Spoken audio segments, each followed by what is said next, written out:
तो आज की इस वीडियो में हम देखने वाले हैं पैरेललोग्राम्स की प्रॉपर्टी यानी कि समांतर चतुर्भुज की प्रॉपर्टी क्या होती है। ठीक है, चलिए वीडियो को स्टार्ट करते हैं। देखिएगा, a parallelogram is a quadrilateral whose opposite sides are parallel. ठीक है, तो जो समांतर चतुर्भुज होता है उसकी अपोजिट साइड्स यानी कि विपरीत भुजाएं क्या होती हैं, आपस में समांतर होती हैं। अगर ए बी आपका डी सी के समांतर होगा और ए डी आपका किसके समांतर होगा, बी सी के समांतर होगा। ये तो इसकी डेफिनेशन हो गई। ठीक है, समांतर चतुर्भुज में क्या होती है, विपरीत भुजाएं क्या होती हैं, समांतर होती हैं। अब इसकी प्रॉपर्टी के बारे में देखते हैं। यहाँ पे 5 प्रॉपर्टी मैंने लिखी है जो कि इंपॉर्टेंट है। ठीक है, ये 5 प्रॉपर्टी जो होती है वो इसमें होती है। सबसे पहली प्रॉपर्टी जो कि हमारी डेफिनेशन से ही है कि opposite sides are parallel. Opposite sides कैसे होती हैं, पैरेलल होती हैं। ए बी आपका डी सी के पैरेलल होगा, बी सी आपका किसके पैरेलल होगा, ए डी के पैरेलल होगा। ठीक है, नेक्स्ट दूसरी प्रॉपर्टी हमारी है कि अपोजिट साइड्स आर इक्वल। जो अपोजिट साइड्स होती हैं वो कैसी होती हैं, इक्वल लेंथ की होती हैं। ठीक है, पहले मैंने आपको क्या पहली प्रॉपर्टी क्या होता है, ए बी हमारा डी सी के पैरेलल होगा। दूसरी प्रॉपर्टी ये है कि ए बी डी सी के बराबर भी होगा। ठीक है, यानी कि हमारा जो ये साइड है ए बी वो डी सी के बराबर होगा और जो ए डी है वो बी सी के बराबर होगा। यानी कि विपरीत भुजाएं क्या होती हैं, आपस में बराबर भी होती हैं। ये हमारी दूसरी प्रॉपर्टी है।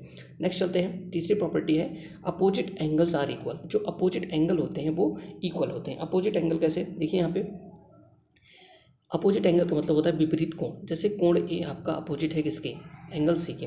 एंगल डी अपोजिट है किसके, एंगल बी के। तो ए और सी अपोजिट एंगल है तो ए और सी क्या होंगे, बराबर होंगे।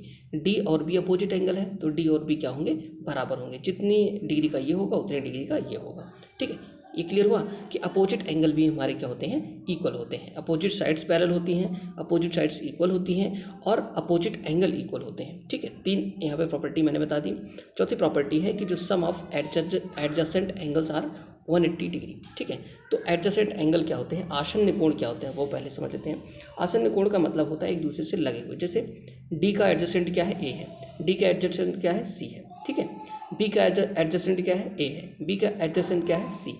ए का एडजेसेंट क्या है, बी। और ए का एडजेसेंट क्या है, डी। तो ऐसे कोण जो एक दूसरे से लगे होते हैं उनको हम आसन्न कोण बोलते हैं। ठीक है, जैसे ए का एडजेसेंट सी नहीं होगा, ए का एडजेसेंट या तो बी होगा या तो डी होगा। ठीक है, अब देखिए क्या कह रहा है प्रॉपर्टी, ये कह रहा है कि जो एडजेसेंट एंगल होते हैं उनका सम कितना होता है, 180।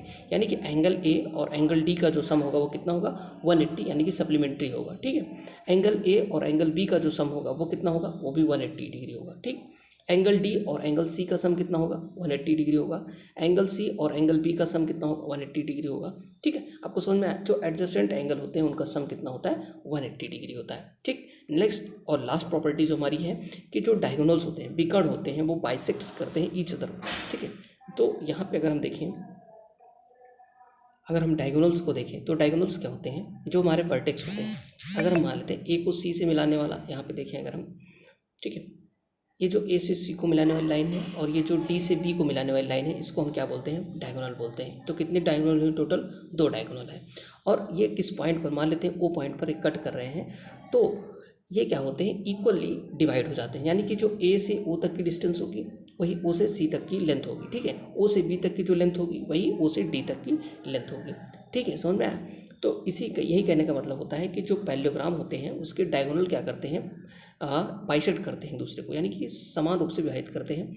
ए ओ जितनी लंबाई का होगा उतने ही ओ सी का होगा, उतना ही जितना ओ बी का होगा उतना ही ओ डी का होगा। ठीक है, ये चारों आपस में बराबर नहीं होते हैं, लेकिन ए ओ सी के बराबर होगा और ओ बी ओ डी के बराबर होगा। यही हमारी चौथी प्रॉपर्टी है कि पैरेललोग्राम के जो डायगोनल्स होते हैं वो बाइसेक्ट करते हैं। साथ ही पैरेललोग्राम में जो भी आता है आपका, जैसे पैरेललोग्राम में आपके रोम्बस भी आते हैं, आपका आयत भी आता है, वर्ग भी आता है, रेक्टेंगल भी आता है, स्क्वायर भी आता है, सारी चीज़ें आपकी पैरेललोग्राम में ही आती हैं। तो सभी के जो डायगोनल्स होते हैं वो क्या करते हैं, बाइसेक्ट करते हैं। ठीक है, तो आपको वीडियो पसंद आई लगी हो तो लाइक करना, चैनल को सब्सक्राइब करना। थैंक्स।